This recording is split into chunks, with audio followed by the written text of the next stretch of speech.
Blood कार्पस्कल्स, श्वेत रक्त कणिका। श्वेत रक्त कणिका का कार्य क्या होता है? रोगों से सुरक्षा करना। अनेक रोगाणु है बाहर, हवा से अपने अंदर जाते रहते हैं, पानी से जाते रहते हैं, भोजन से जाते रहते हैं। तो इन रोगाणुओं को शरीर में नष्ट कौन करती है? डब्ल्यूबीसी करती है, जिससे अपने स्वस्थ बने रहते हैं। अपने हेल्थी होने का कारण कौन सी कोशिका है? डब्ल्यूबीसी है, जो अपनी इम्यूनिटी पावर को बनाती है, रोगों से लड़ने की क्षमता बनाएगी। आरबीसी एक ही टाइप की थी, लेकिन डब्ल्यूबीसी के खूब टाइप होते हैं। कुछ डब्ल्यूबीसी में ऐसे कण से दिखते हैं, ग्रेन्यूल्स दिखते हैं, तो इनको कहते हैं कणिका में ग्रेनुलोसाइट। और कुछ में कण नहीं होते हैं, तो वो होती है कणिका विहीन ए ग्रेनुलोसाइट। तो दो कैटेगरी कर दी, पहले ध्यान से सुन लो, फिर आपको पीपीटी पे दिखाएंगे। ग्रेनुलोसाइट कणिका में, और एक कणिका विहीन ए ग्रेनुलोसाइट।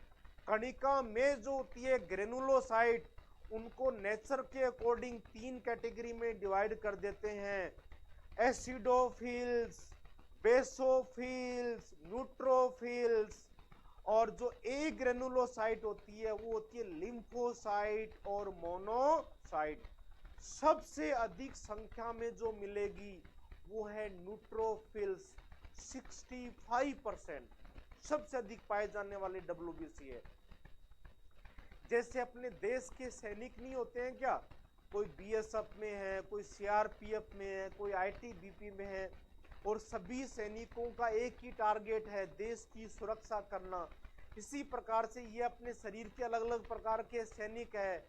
डब्ल्यूबीसी जो है neutrophil, acidophil, basophil, monocyte, lymphocyte, अलग अलग प्रकार के, और सबका एक ही टारगेट है, शरीर की रोगाणुओं से सुरक्षा करना। परसेंटेज वाइज के एग्जाम में क्वेश्चन आते हैं, सबसे अधिक डब्ल्यूबीसी कौन सी मिलती है? न्यूट्रोफिल्स मिलती है। और सबसे कम जो मिलेगी वो मिलती है बेसोफिल्स, आधा से 1% होती है। लिम्फोसाइट 25% होती है। मोनोसाइट लगभग 6 से 8%, एसिडोफिल्स लगभग 3%। फिर इसमें ऐसे क्वेश्चन आता है कि ठोस रोगाणुओं को घेरकर उनको भक्षण कर जाती है, खा जाती है, वो कौन कौन सी डब्ल्यूबीसी होती है? तो वो होगी न्यूट्रोफिल्स और मोनोसाइट। फैगोसाइटोसिस कहते हैं इसको। फैगोसाइटोसिस का मतलब घेर के उनका भक्षण कर जाना, उनको खा जाना। और एलर्जी की जब कंडीशन होती है, फेफड़ों की एलर्जी होगी, अपने को सांस की दिक्कत हो रही है, स्किन की एलर्जी होगी, उस कंडीशन में जो डब्ल्यूबीसी बढ़ती है वो बढ़ती है एसिडोफिल्स। एलर्जी के दौरान कौन सी बढ़ेगी? एसिडोफिल्स बढ़ जाती है।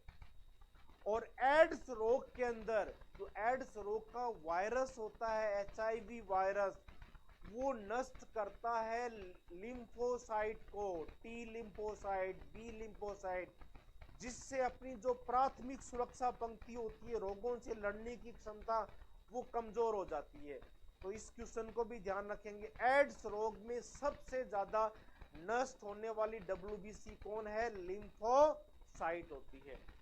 तो दूसरा, अपना ब्लड अंदर की तरफ लगातार घूमता रहता है, अंदर जमता नहीं है, इसको जमने से रोकेगा कौन? तो रोकता है हिपेरीन। एक प्रतिस्कंदक प्रोटीन होती है हिपेरीन, जिसका निर्माण कौन करती है? बेसोफिल के द्वारा इसका निर्माण होता है।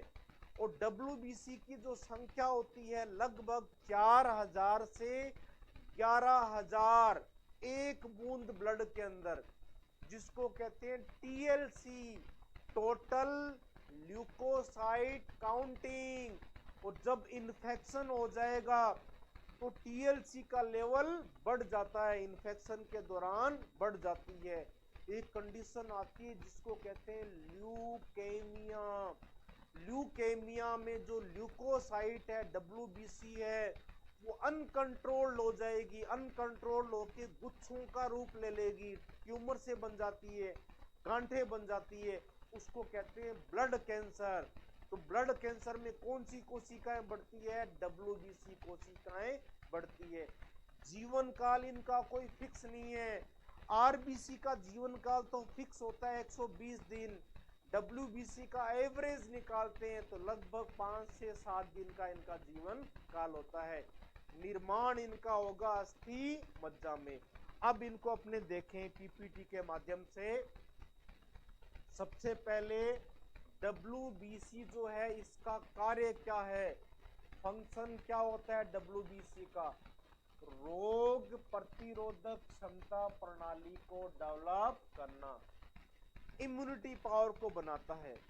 टाइप इसके दो हो जाएंगे, एक तो है कणिका में ग्रेनुलोसाइट, ग्रेनुलोसाइट में भी तीन है, न्यूट्रोफिल्स, एसिडोफिल्स, बेसोफिल्स, और दूसरा ए ग्रेनुलोसाइट कणिका विहीन, इसमें आएंगे लिम्फोसाइट और मोनोसाइट।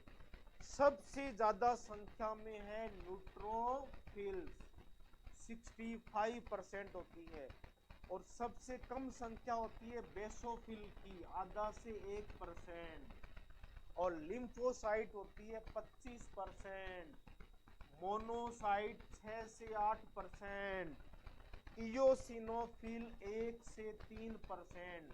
तो इनका एग्जाम में क्वेश्चन ऐसा बनता है, एक तरफ तो डब्ल्यूबीसी के नाम दे देंगे, एक तरफ परसेंटेज दे देंगे, इनको मिलान करो तो ये परसेंटेज पता होना बहुत ही जरूरी है। परसेंटेज ध्यान रखोगे, सबसे ज्यादा तो न्यूट्रोफिल्स, सबसे कम है बेसोफिल्स। दूसरा न्यूट्रोफिल्स और बेसोफिल्स, न्यूट्रोफिल्स और मोनोसाइट सॉरी, तो न्यूट्रोफिल्स और मोनोसाइट ठोस रोगाणुओं को घेर के भक्षण कर जाती है, और इस प्रोसेस को कहते हैं फेगोसाइटोसिस, फेगोसाइटोसिस का काम करेगी। एड्स रोग के अंदर सबसे ज्यादा नष्ट होती है लिम्फोसाइट, लिम्फोसाइट नष्ट होगी, उससे अपनी प्राथमिक सुरक्षा पंक्ति कमजोर हो जाती है, इम्यूनिटी पावर अपनी कमजोर हो जाएगी, तो व्यक्ति एड्स का शिकार हो जाता है लिम्फोसाइट्स के ज्यादा नष्ट होने के कारण। एलर्जी के दौरान कौन सी बढ़ती है, एलर्जी के दौरान बढ़ती है एसिडोफिल्स, एसिडोफिल्स की संख्या एलर्जी में बढ़ जाती है। और एड्स के अंदर नष्ट कौन सी होती है,